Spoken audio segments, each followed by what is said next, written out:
আজকে আমি একটা রান্না করব, সেটা ছিল ডিমের তরকারি, কিন্তু আলু ছাড়া। তাই জন্য রান্নাটার কি নাম দেওয়া যায় আমি জানি না, বলতেও পারবো না। প্রতিদিন আলু দিয়ে না ডিমের ঝোল খেলে একদম ভালো লাগে না। মামলেট করেও খাই, কিন্তু আজকে ওসব খেতে ইচ্ছা করছে না, আজকে একটু অন্যরকমভাবে খেতে ইচ্ছে করছে, তাই জন্যেই রান্নাটা করছি। আর তেল দিয়ে দিয়েছিলাম, আর তার মধ্যে দিয়ে দিলাম হচ্ছে হলো পেঁয়াজ। পেঁয়াজ ছোট্ট ছোট্ট করে মিহি করে কুচিয়ে রেখেছিলাম। খালি আলুটা দেবো না, আর ডিমটাকে একটু অন্যরকমভাবে রান্না করব, দেখা যাক কেমন হয়। আর পেঁয়াজের সাথে না আমি একটু টমেটো কেটে রেখেছি, এই যে টমেটো, পেঁয়াজটা একটু ভাজা হোক, তারপরে টমেটোটা দিয়ে দেবো সুন্দর করে। এরকম রান্না এর আগে আমি কোনদিন করিনি, প্রথমবার করছি। খেতে কেমন হবে তাও জানি না, মনে হলো যে এভাবে করে দেখি, অনেকেই তো দেখি করে, আমি প্রথমবার করে দেখি কেমন হয়, ভালো হয় কি না, সেই জন্যেই করা। দেখা যাক কেমন হয়। আর পেঁয়াজটা দিয়ে একটুখানি হলুদ দিয়ে দিচ্ছি। মাঝে মাঝে না একটু অন্যরকমভাবে রান্না করে খেতেও ভালো লাগে, সেই জন্যেই করা। একই রকম রান্না সবসময় খেতে না ইচ্ছা করে না। একটু ঢাকা দিই, তাহলে জিনিসটা তাড়াতাড়ি হয়ে যাবে। আমি আবার একটু ঢাকা দিয়ে রান্না করতেই বেশি পছন্দ করি। পেঁয়াজটা একটু ভাজা ভাজা হয়েই গেছে, দেখো। জানি না কতটা দেখাতে পাচ্ছি, যাই হোক পেঁয়াজটা ভাজা ভাজা হয়ে গেছে। এবার তার মধ্যে দিয়ে দেবো কী বলো তো, টমেটো। টমেটো দিলে না রান্নাটা একটু অন্যরকম লাগে আমার মনে হয়, তাই জন্য একটু টমেটো দিয়ে দিলাম। পেঁয়াজ আর টমেটো ভাজা ভাজা হয়ে গেছে। এবার এতে দিয়ে দেবো হচ্ছে একটু রসুন আর একটু আদা। এটা একটু ভালোভাবে সাঁতলে নিতে হবে, তাহলে খেতে ভালো লাগবে।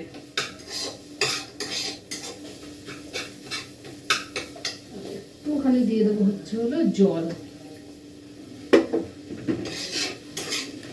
এবার একটু ঢাকা দিয়ে রেখে দিই, তারপরে মশলাগুলো দিয়ে দেবো। রান্নাঘরে রান্না করতে করতে কারেন্ট চলে গেছে, যাই হোক কতটা দেখতে পাচ্ছ জানি না। পেঁয়াজ আদা রসুন টমেটো সব ভাজা হয়ে গেছে। এবার একটুখানি লঙ্কার গুঁড়ো দিলাম, আর তাতে দিলাম হচ্ছে একটুখানি জিরের গুঁড়ো, আর দিলাম হচ্ছে একটু ধনের গুঁড়ো।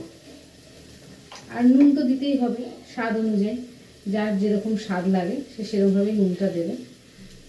দিয়ে এবার আর একটু নাড়াচাড়া করে দিয়ে দেবো হচ্ছে অল্প করে জল। কারেন্ট নেই তো, তাই মোবাইলটা একটু হাতে নিয়ে নিয়েছি তোমাদের দেখাবার জন্য। এই দেখো মশলা সাতলানো হয়ে গেছে। এবার আমি দিয়ে দেবো হচ্ছে জল, যতটা জল লাগবে সেই বুঝেই দেব।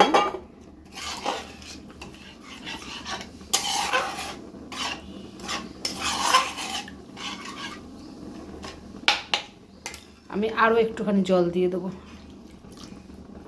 হ্যাঁ, এই হচ্ছিল জল দেওয়া হয়ে গেছে। আর একটুখানি মশলাটা ফুটবে, তারপরে আমি ডিমটা দেব।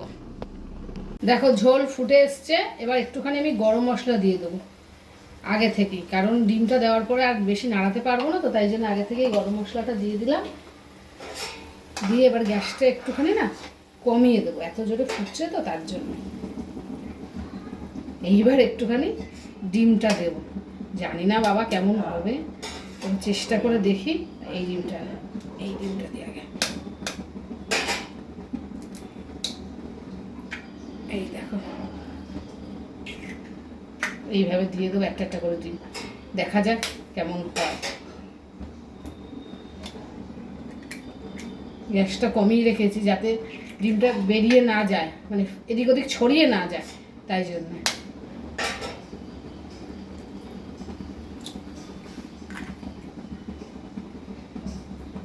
এইবার আস্তে আস্তে হোক, দেখা যাক কেমন হয়। আমি ঢাকা দিয়ে দিয়েছিলাম, এবার ঢাকাটা খুলবো, খুলে দেখবো কতটা হয়েছে। এই দেখো ডিমগুলো এরকম হয়ে গেছে। আর একটু হবে, হলে পরে আমি জিনিসটাকে এভাবে উল্টে দিতে পারবো। আর দেখো হয়ে গেছে, ডিমগুলো ঠিক এইরকম হয়েছে। এটা আমি আর নাড়াবো না, আস্তে আস্তে উল্টে দিয়েছি। উল্টে দেওয়ার পর ডিমগুলো এরকম রয়েছে। এবার খেয়ে দেখবো কেমন হয় এরকমভাবে রান্না করলে। যাই হোক আজকে এটা নতুনত্ব আমি ট্রাই করলাম, কেমন হয়েছে না খেয়ে তো বলতে পারবো না।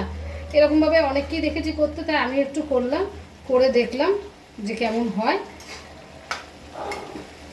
আর এই রান্নাটার কি নাম সত্যি কথা আমি জানি না, তাই জন্যে তোমরাই বলো এই যে একটা রান্না করলাম সেই রান্নাটার কি নাম। এই দেখো এরকম হয়েছে, এবার আমি নামিয়ে দেবো।